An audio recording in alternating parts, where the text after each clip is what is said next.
and here's a look at the finished product. And then those dogs I made last week, here they are. They're on the back of the cake as a little subtle.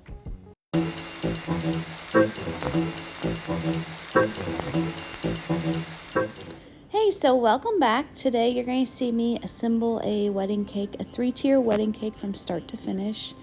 They chose confetti, we'll call it confetti, cake for their entire wedding cake. Oftentimes couples will choose different flavors and fillings, but they kept it simple with confetti cake with buttercream filling.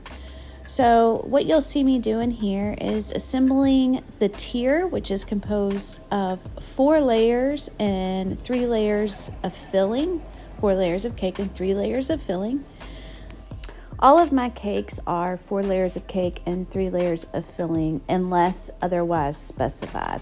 Not all cake tiers are this tall, but mine are. They end up being about 5 to 6 inches tall. And now, since I have that completed, I'm going to go ahead and crumb coat the cake. I keep looking at the TV because the Olympics are on when I was recording this. I think the gymnasts were performing or competing. So I am crumb coating the cake, and it's okay if it gets a little messy. It doesn't have to be perfect, but it's just a nice thin layer to capture all those crumbs so that when we go to flat ice it, the crumbs don't get in the outside icing of the decorative layer. Next, I'm going to take my bench scraper and just go around the cake to get any excess icing off and get it nice and smooth.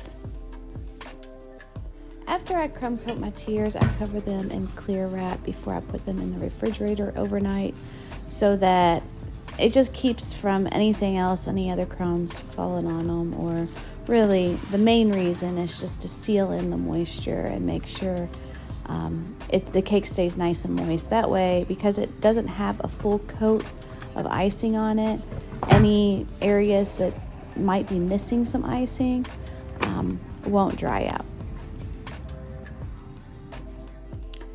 So the cake has been refrigerated overnight, and I am taking the saran wrap off. I'm getting the extra crumbs off the board from around the cake, and I'm going to start the flat icing process. Now, if you recall from our very first episode, I do use an all buttercream recipe. So my icing's not going to be completely white, but here it looks pretty white in comparison to that crumb coat. So I always start with the top when I apply icing, and then I go to the sides. And I always want to make sure I have an overlap so that the icing's a little bit taller over the edge of the top of the cake. That way, when I go to scrape away that icing, it gives me a nice sharp corner.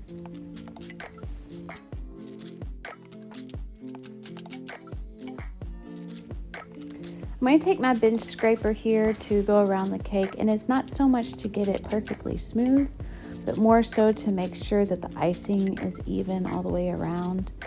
And that's because I'm going to actually have a texture on this wedding cake, so that's why it doesn't have to be perfectly smooth, but we do want to start with a good surface.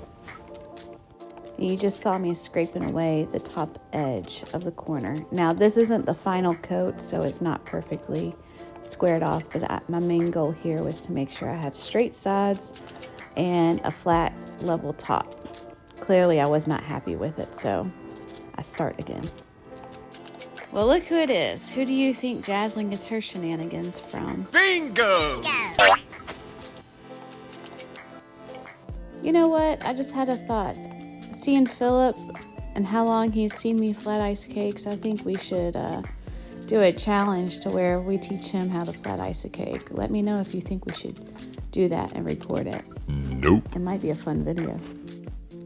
So it looks like I reapplied more icing here.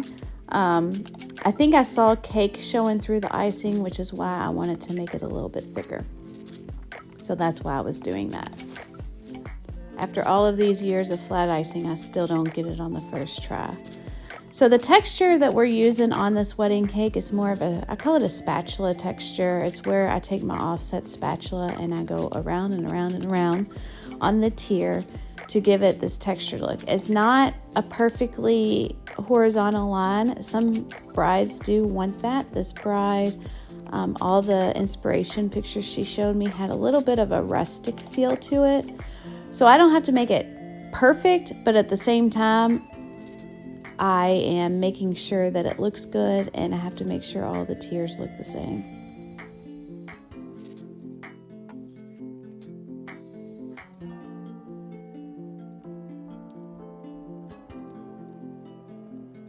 So now that the bottom tier is finished, I am moving on to the next tier. This looks like the top tier, and I'll do the same process that I did with the first tier.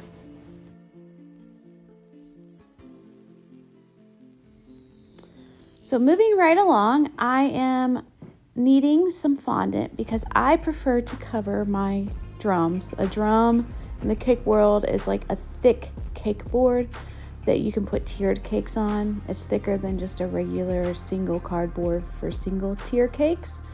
And I prefer to cover it with fondant because, like I said earlier, my icing is not perfectly white. So when I put my cake on a perfectly white board, my cake looks yellow. So I like to use fondant on top of the white board because the fondant is not perfectly white. It has a little bit of an off-white color to it. It's not ivory. So then that helps the cake not look so yellow, and just makes for an overall better finished look, in my personal opinion. So I am applying a thin layer of shortening to the drum, and this is so that the fondant has something to stick to. You can use icing, but I didn't want to use my precious icing for this part of the process, only because I'm one of those that thinks that I might need that little bit of icing to finish off the cake. So I used shortening, just a thin layer, and then I put the fondant on top. There is some areas where it's not completely to the edge of the board, but the good news with this is it can be rather thin on the board, so I'm just using my rolling pin to roll it out to the edges and make sure that it's a nice smooth finish. And then once I do that, I take a paring knife and I cut around the edge. I try not to drag it too much because I don't want those wrinkles in the fondant to show. But you do want to use something sharp. All right, now it's time to assemble the tiers. So this is the bottom tier. I'm using my offset spatula to go around the bottom of the cake and then place it centered on the board. The goal is to get it in the correct spot right from the beginning, because if you move it around or scooch it around on this board after the fondant's on there, you're going to rip the fondant and it's going to become wrinkled. So now I'm going to put my first dowel rod in to measure how tall all my dowel rods need to be. Since the tier on top of this cake is an 8-inch cake, I prefer using 8 dowels. Now, if they were fatter dowels, I wouldn't use that many. That just gives me peace of mind to use the same amount of dowels as the circumference of the cake. I'm cutting with scissors. I really need to go get another dowel cutter. You can find those at the hardware store, but I don't have one right now. So I'm just making sure that they're all the same length, because you want that cake to be level that goes on top of it. And the dowels are what supports the cake. If we didn't use internal structures in cakes that are tiered, then it would all collapse on top of itself. So this is a little bit more of a time-consuming process. But I mean, who am I kidding? Cake decorating is always time-consuming. But you do definitely want to make sure this is nearly perfect. So I like to start by marking where I'm going to put all the dowels so that they're evenly spaced and they're within that 8-inch diameter. I said circumference earlier. It's diameter. Oh no! And put them all in to make sure that they look like they're in the right place. And then I will push them down into the cake.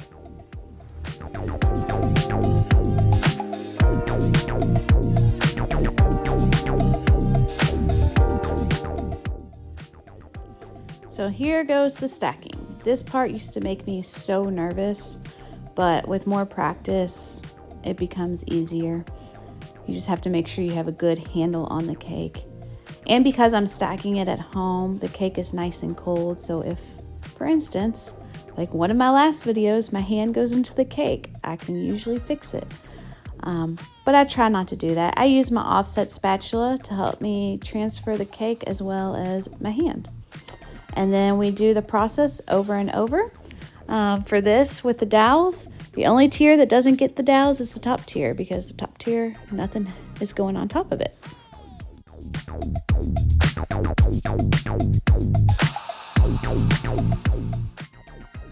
So you can't see here, but I'm about to stack the top tier onto the bottom two tiers. I took it off the turntable to do this, just because I prefer not to stack too high up unless I absolutely have to. And being at home, I don't absolutely have to do that. So I'm just making sure that it's centered, and you see the little crack in the bottom. We're going to fix that here in a little bit. That's just because the icing's cold and it's butter, so it's really hard, and when you move it around, it cracks a little bit. So I keep going back and forth. I can shift it a little bit with my offset spatula just to make sure it's even all the way around the cake. So when I said we were going to fix the cracks, here we go. I just put some icing in a piping bag. I cut off the end of the piping bag. I'm not using a tip for this. And I'm just kind of filling in the crevices. So I'm using my finger right now. Sometimes this works nicely. I didn't like how it was looking then, and I was just filling in the cracks. But I decided to pull out my little offset spatula and use that to smooth in and fill the cracks to keep with the same texture. Now, a lot of times brides will want a little border around the bottom, whether it's a shell border, ruffle border, bead-up border. In this case, there's no border, which is why I'm focusing on making sure it's really nice and smooth and finished.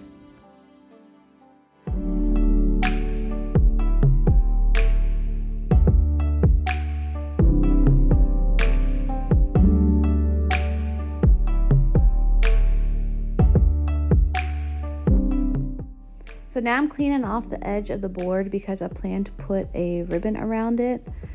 I forgot to record that part, so you're going to see the end of it.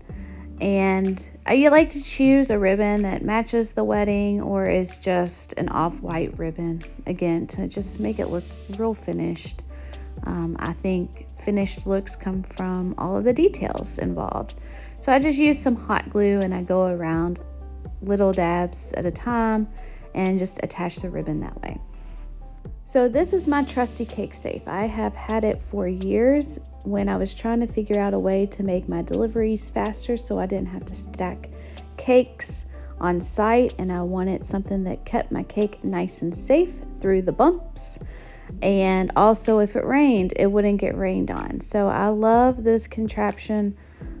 It's definitely worth it. Right here, I'm just making sure it's centered in the box, because what we do is we shove a steel dowel rod all the way through the middle of the cake, and that's what holds it in place. So I'm just making sure it is centered. Now, I am missing a few rods for my cake on the sides, so I have to use some tape. Again, this is very old and it's been through many moves, and I actually held on to it just in case I start making cakes again, and here I am.